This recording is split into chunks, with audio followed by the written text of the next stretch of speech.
नमस्कार दोस्तों, मैं डॉक्टर विजय कुमार आप सभी का स्वागत करता हूं अपने आज की इस लेक्चर में। आज के लेक्चर का टॉपिक है हार्डी-विनबर्ग लॉ। दोस्तों, मैं इस टॉपिक को हार्डी-विनबर्ग लॉ के टॉपिक को दो भागों में आपके सामने प्रस्तुत करूंगा। पार्ट 1 में मैं इंट्रोडक्शन और प्रूफ ऑफ हार्डी-विनबर्ग लॉ को डिस्कस करूंगा और पार्ट 2 में एप्लीकेशन ऑफ हार्डी-विनबर्ग लॉ और दूसरा प्रॉपर्टीज़ ऑफ इक्विलिब्रियम पॉपुलेशन, इसको मैं डिस्कस करने की कोशिश करूंगा। Hardy-Weinberg law examination point of view से बहुत इंपॉर्टेंट है। जनरली हार्डी-विनबर्ग लॉ से डेफिनेशन, शॉर्ट नोट्स, इस टाइप के छोटे क्वेश्चन वाले, छोटे आंसर वाले क्वेश्चंस जनरली पूछ लिए जाते हैं। लॉन्ग टाइप क्वेश्चन में भी इन दोनों पार्ट को, पार्ट 1 पार्ट 2 को जोड़कर introduction, proof, application and properties of equilibrium population, इन सभी को जोड़कर एक लॉन्ग क्वेश्चन भी कई बार पूछ लिए जाते हैं। तो यह जो टॉपिक है बहुत इंपॉर्टेंट है एग्जामिनेशन पॉइंट ऑफ व्यू से। तो सबसे पहले हम कुछ इंट्रोडक्शन देखेंगे हार्डी-विनबर्ग लॉ का। हार्डी वाज ए मैथमेटिशियन, जो हार्डी थे वो इंग्लैंड के एक मैथमेटिशियन थे और विनबर्ग जर्मनी के रहने वाले थे और वह फिजिशियन थे। वर्ष 1908 में हार्डी और विनबर्ग ने एक पेपर पब्लिश किया था जिसमें उन्होंने mathematical relationship between gene frequency and genotypic frequency, इसे अध्ययन किया था। उन्होंने जो 1908 में जो पेपर पब्लिश किया था उसमें उन्होंने रिलेशनशिप बिटवीन जीन फ्रीक्वेंसी और जीनोटाइप फ्रीक्वेंसी के बीच में रिलेशन को स्टडी किया था। इस रिलेशनशिप को आगे जाकर हार्डी-विनबर्ग प्रिंसिपल के नाम से जाना गया और इस प्रिंसिपल की मदद से हम पॉपुलेशन के जीनोटाइप फ्रीक्वेंसी को एलील फ्रीक्वेंसी की मदद से कैलकुलेट कर सकते हैं। हम जीनोटाइप फ्रीक्वेंसी को प्रेडिक्ट कर सकते हैं जीन फ्रीक्वेंसी या पॉपुलेशन के एलीलिक फ्रीक्वेंसी की मदद से। जहाँ तक डेफिनेशन की बात है, यदि 1-2 लाइन क्वेश्चंस आए या डेफिनेशन पूछा जाए तो यह काफ़ी अच्छा डेफिनेशन होगा। In a large random mating population the genetic structure of population remains constant from one generation to other in the absence of selection, migration, mutation and random drift। तो यहाँ पर कई सारे कीवर्ड निकल कर आ रहे हैं। सबसे पहले तो जेनेटिक स्ट्रक्चर एक कीवर्ड आ गया। तो जेनेटिक स्ट्रक्चर का, जैसे मैंने ब्रैकेट में इसे क्लियर कर रखा है कि पॉपुलेशन के अंदर जो जीन फ्रीक्वेंसी और जीनोटाइपिक फ्रीक्वेंसी है उसे हम सामान्यतः, मुख्यतः जेनेटिक स्ट्रक्चर बोलते हैं पॉपुलेशन का। रैंडम मेटिंग कहने से तात्पर्य है कि इसमें हर एक इंडिविजुअल दूसरे इंडिविजुअल के साथ मेट करने के लिए फ्री है, वहाँ पर किसी तरीके का बायसनेस या हम सिलेक्शन नहीं कर रहे हैं। और कई अदर कीवर्ड्स है जैसे selection, migration, mutation, random drift, इन्हें हम जनरली इवोल्यूशनरी फोर्सेस बोलते हैं एक साथ। और इन सभी इवोल्यूशनरी फोर्सेस से रिलेटेड एक नेक्स्ट टॉपिक में मैं इन सारे चीज़ों को, इन सारे इवोल्यूशनरी फोर्सेस को काफ़ी एक्सप्लेन्ड वे में डिस्कस करूँगा। तो अभी नहीं, ये नेक्स्ट चैप्टर में जब हार्डी-विनबर्ग लॉ के बाद इवोल्यूशनरी फोर्सेस को मैं डिस्कस करूँगा तो उस टॉपिक के अंदर, उस लेक्चर के अंदर सिलेक्शन, माइग्रेशन, म्यूटेशन और रैंडम ड्रिफ्ट, इन सब को अलग अलग काफ़ी विस्तृत रूप से मैं डिस्कस करूँगा। मोटा मोटी कहा जाए तो हार्डी-विनबर्ग लॉ जो है वह यह बताता है कि किसी भी पॉपुलेशन का जो जेनेटिक स्ट्रक्चर है, जीन फ्रीक्वेंसी, जीनोटाइप फ्रीक्वेंसी है, वह कांस्टेंट बना रहता है, वह चेंज नहीं होता है यदि पॉपुलेशन के अंदर सिलेक्शन ना हो, माइग्रेशन ना हो, म्यूटेशन ना हो, रैंडम ड्रिफ्ट ना हो। ये इवोल्यूशनरी फोर्सेस है। यदि यह पॉपुलेशन के अंदर एब्सेंट है तो पॉपुलेशन में किसी भी तरीके का जेनेटिक स्ट्रक्चर में चेंज नहीं आएगा। अब आगे की कुछ स्लाइड में हम प्रूफ ऑफ हार्डी-विनबर्ग लॉ देखेंगे कि किस तरीके से हम बता सकते हैं कि जो जेनेटिक स्ट्रक्चर पॉपुलेशन का है वह कांस्टेंट बना हुआ है। तो उसके लिए हम यह प्रूफ मैं समझाने की कोशिश करूँगा। यहाँ पर पॉपुलेशन के अंदर मेल पेरेंट और फीमेल पेरेंट हो सकते हैं। दो तरीके के सेक्स हो सकते हैं, मेल हो सकते हैं और फीमेल हो सकते हैं। जीनोटाइप की बात की जाए तो सबसे पहले तो यह बताना चाहूँगा कि मैं यहाँ पर एक जीन को लेकर चल रहा हूँ, एक जीन और उसके दो अल्टरनेट फॉर्म है। यह सिंप्लिसिटी के लिए मैं यह मानकर चल रहा हूँ कि एक जीन किसी एक ट्रेट को कंट्रोल कर रहा है और उसके दो अल्टरनेट फॉर्म्स हैं। यदि मैं कई सारे जीन और उसके कई सारे अल्टरनेट फॉर्म को मल्टीपल एलीलिक कंडीशन को लेकर चलूँगा तो यह सिचुएशन काफ़ी कॉम्प्लिकेटेड हो जाएगा और समझाना और समझना काफ़ी डिफ़िकल्ट हो जाएगा। तो इस वजह से काफ़ी सिंपल एग्जांपल लेकर चल रहा हूँ मैं कि एक जीन किसी एक ट्रेट को कंट्रोल कर रहा है और उसके दो अल्टरनेट फॉर्म हैं। तो जीन जो है जीन ए है और उसके दो अल्टरनेट फॉर्म A1 A2 है।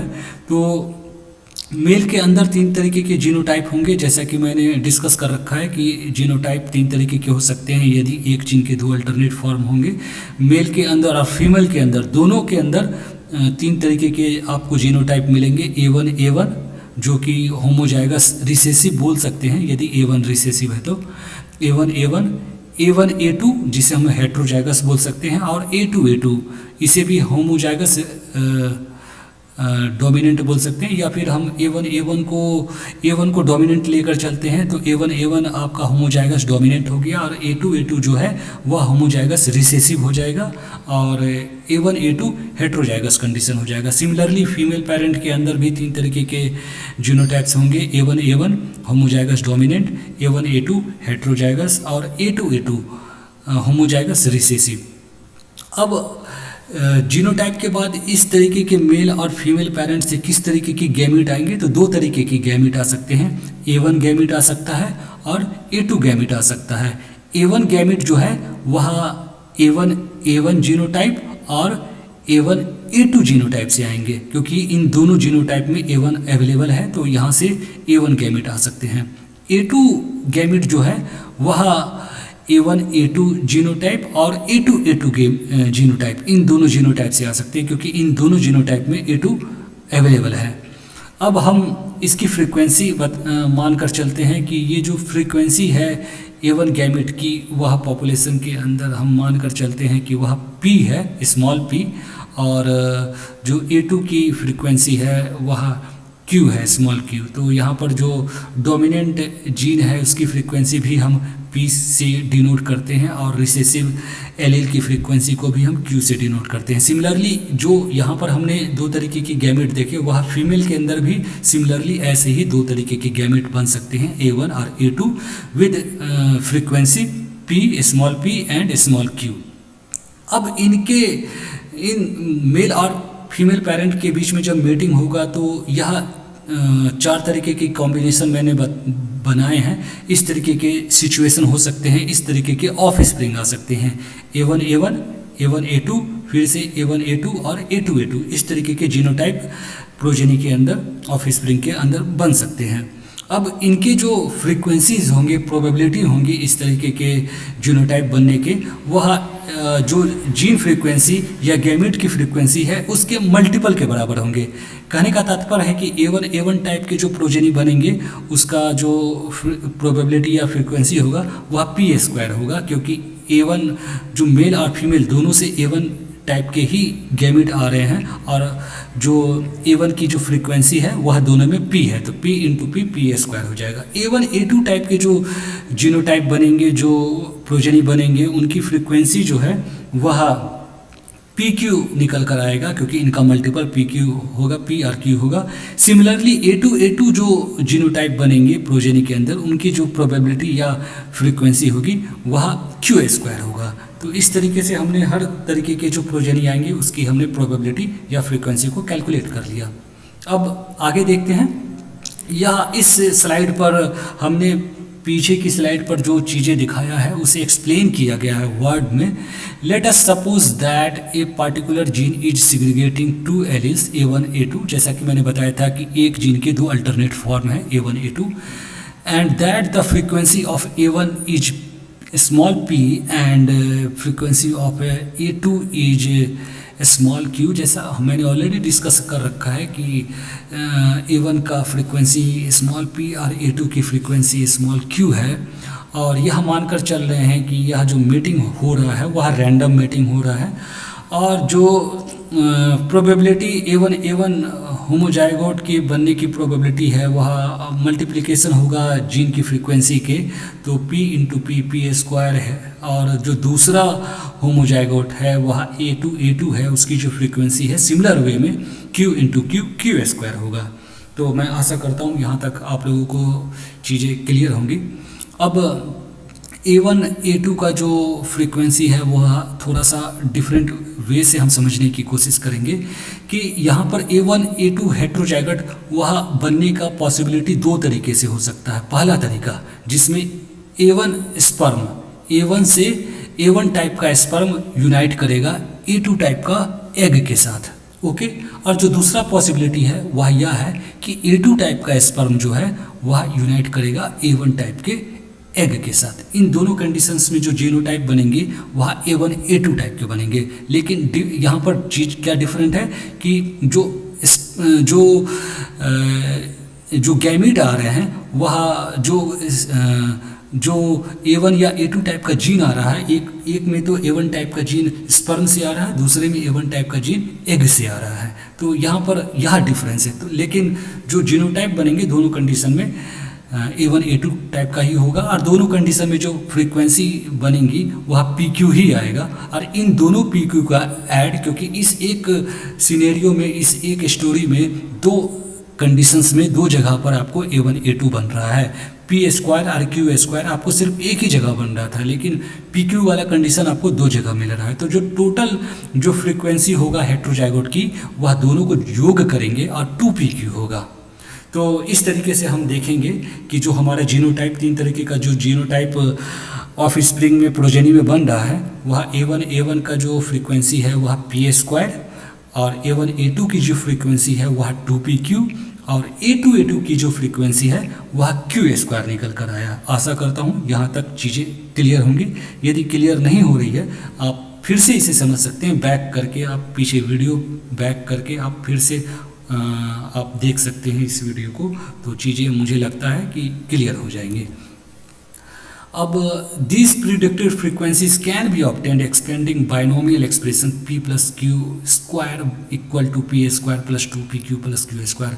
यह जो हमें यह जो इक्वेशन, यह जो फ्रीक्वेंसीज प्रोजेनी के अंदर P² 2PQ और Q² आ रहा है, इसे हम बाइनोमियल एक्सप्रेशन से भी निकाल सकते हैं, क्योंकि हमारे पास जो जीन फ्रीक्वेंसी है वह P और Q है। इन दोनों को स्क्वायर करेंगे तो जो जीनोटिपिक फ्रीक्वेंसी आएगा वह P², 2PQ और Q² होगा। यहाँ पर P और Q दो A1 A2 की जीन फ्रीक्वेंसी है, और यहाँ पर P², 2PQ और Q² होमोजाइगस डोमिनेंट, हेट्रोजाइगस और होमोजाइगस रिसेसिव की फ्रीक्वेंसी है, जीनोटिपिक फ्रीक्वेंसी है।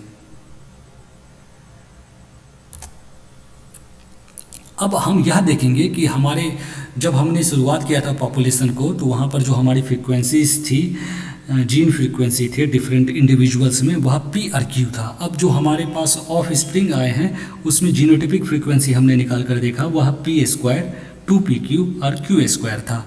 अब जीन फ्रीक्वेंसी का क्या कंडीशन है, क्या सिनेरियो है, वह हम निकालने की कोशिश करेंगे।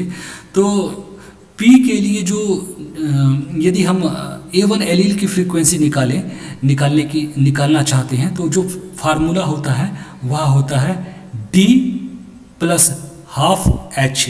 यहाँ पर ये कैपिटल में है, capital D plus half capital H। D जो है होमोजाइगस डोमिनेंट की जीनोटिपिक फ्रीक्वेंसी है, और H जो है वह हेट्रोजाइगस की जीनोटिपिक फ्रीक्वेंसी है। तो जैसा कि हमें मालूम है कि डोमिनेंट की जो जीनोटिपिक फ्रीक्वेंसी है वह P² है, और हेट्रोजाइगस की जो जीनोटिपिक फ्रीक्वेंसी है वह 2PQ है। तो इसे हम जब फार्मूला में डालेंगे तो हमारा जो फार्मूला एक्सपेंड होकर आएगा P² प्लस हाफ 2PQ। उसे आगे जब हम सॉल्व करेंगे तो वह आएगा P² प्लस PQ, और हम यहाँ पर P को कॉमन ले लेंगे तो P under bracket P plus Q। और हमें मालूम है कि P और Q का जो योग होता है जीन फ्रीक्वेंसी का जो योग होता है वह हमेशा 1 के बराबर होता है, P+Q=1 होता है। तो इसे हम 1 कर देंगे तो अब प्रोजेनी जनरेशन में, नेक्स्ट जनरेशन में जो हमारी जीन फ्रीक्वेंसी है वह स्मॉल p के बराबर आ गया। सिमिलरली हम जब Q की यदि हम फ्रीक्वेंसी A2 एलील की फ्रीक्वेंसी हम प्रोजेनी जनरेशन में, नेक्स्ट जनरेशन में निकालने की कोशिश करें तो फिर हम सिमिलरली इसी तरीके से फार्मूले, एक ये वाला फार्मूला यूज करेंगे। यहाँ पर A2 एलील की जो फ्रीक्वेंसी है, रिसेसिव एलील की फ्रीक्वेंसी है, उसके लिए capital R plus half H यह फार्मूला होता है। R जो है, कैपिटल R है, वह होमोजाइगस रिसेसिव जीनोटाइप की फ्रीक्वेंसी है और H हमने ऑलरेडी बता रखा है कि हेट्रोजाइगस की फ्रीक्वेंसी है। यहाँ पर R कैपिटल R² के बराबर होगा। तो इसे हम फार्मूला में जब रखेंगे तो similarly Q² plus half 2PQ आएगा। फिर आगे इसकी कैलकुलेशन Q² प्लस PQ आएगा। Q को हम कॉमन ले लेंगे तो ये Q अंडर ब्रैकेट P+Q आएगा, P+Q 1 होता है। तो यहाँ पर ये हम देख रहे हैं कि नेक्स्ट जनरेशन में, प्रोजेनी जनरेशन में जो जीन फ्रीक्वेंसी है वह Q आ गया। तो हमने पाया कि जब हमने शुरुआत किया तो वहाँ पर भी जो जीन फ्रीक्वेंसी था वह PQ था और अभी प्रोजेनी जनरेशन में भी हमारा जो जीन फ्रीक्वेंसी है वह PRQ ही आ रहा है। इन दी एब्सेंस हमने रैंडम मेटिंग लिया और सिलेक्शन, माइग्रेशन, म्यूटेशन कुछ नहीं हो रहा है यहाँ पॉपुलेशन में। Thus, with random mating and no differential survival or reproduction among the member of the population, the Hardy-Weinberg genotypic frequency and of course the underlying allylic frequencies persist generation after generation. तो हमने पाया कि यदि ये random mating हो रहा हो और सिलेक्शन, माइग्रेशन, म्यूटेशन इस तरीके की कोई चीज़ ना हो तो जो जीनोटिपिक फ्रीक्वेंसी और जो एलिलिक फ्रीक्वेंसी है वह जनरेशन टू जनरेशन कांस्टेंट बनी रहती है। This condition is referred to as Hardy Weinberg equilibrium. इसे ही हम हार्डी-विनबर्ग इक्विलिब्रियम बोलते हैं। तो दोस्तों आज के लिए इतना ही। हमने आज के वीडियो में हार्डी-विनबर्ग इक्विलिब्रियम, हार्डी-विनबर्ग लॉ का इंट्रोडक्शन और उसके प्रूफ को हमने अध्ययन किया। आगे के वीडियो में हम सेकेंड पार्ट में हम कोशिश करेंगे हार्डी-विनबर्ग लॉ का एप्लीकेशन और इक्विलिब्रियम पॉपुलेशन की जो प्रॉपर्टीज़ होते हैं उसके ऊपर डिस्कस करने के लिए करूँगा मैं। तो thanks for watching my video. Thank you very much.